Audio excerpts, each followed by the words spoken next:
করতে হবে, মাথা ঠান্ডা রাখতে হবে। উত্তেজিত হলে আমরা আমাদের লক্ষ্যে পৌঁছাতে পারবো না। তাহলে মাথায় রাখলো তো 2026 সালে একবার একটু শুধু ঘুরে থাকার 31 সালে খাম চিহ্ন ভাঙনের বিধায়কের সাথে সাথে এগুলি বলিয়া পূর্ব আসছে তো নাকি? 2026 সালে ক্ষেত্রে খাম চিহ্ন জিতে বিধানসভায় যাচ্ছে তো নাকি? একাধিক খাম চিহ্ন পাঠাতে হবে।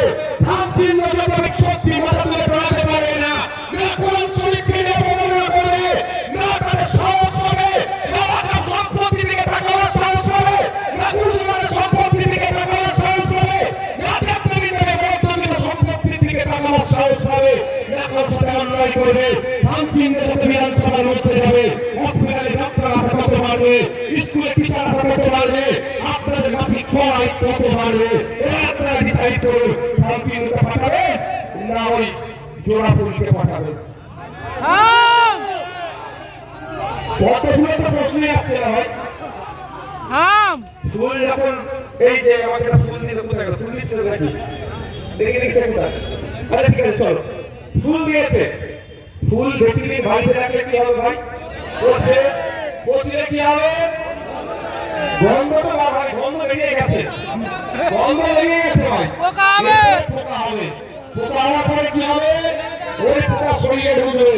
এইটা বাচ্চা একটা বাড়িতে রাখলে কি হবে? বেশি দিন পচার পরে দুর্গন্ধ বেরোবে, দুর্গন্ধ হওয়ার পরে পোকা জন্মাবে। পোকা জন্মালে আমাদের শরীরে ঢুকলে রোগ হবে। তাই পদ্ম ফুল আর জোড়া ফুল এক্সপায়ার হয়ে গেছে, ওদেরকে সারে আদায় করে দিন। ওদেরকে রাখবেন না, রাখলে কি হবে? পোকা হলে আপনার স্বাস্থ্যের ক্ষতি হবে। আপনার স্বাস্থ্য মানে সমাজটাকে ক্ষতি করে ফেলবে। সমাজকে বাঁচাতে গেলে হিন্দু মুসলমান দুই দাঁড়িয়ে চাই।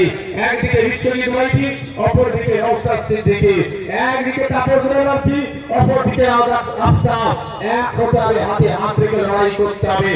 এই সাম্প্রদায়িক শক্তির বিরুদ্ধে তাদের কাঁধ মিলিয়ে গণতান্ত্রিক প্রক্রিয়ায় লড়াই করে বাংলা থেকে রেখে ছাড়িয়ে গঙ্গায় গণতান্ত্রিক প্রক্রিয়াতে কিন্তু সকলে ভালো থাকবেন। ধন্যবাদ। ঠিক আছে ভাই, আমার আমি আপনাদেরকে অনুরোধ করবো, আমার সাথে হাত ধরে মিলাপুর সবাই চেষ্টা করে বিপদ হয়ে যাবে আমার।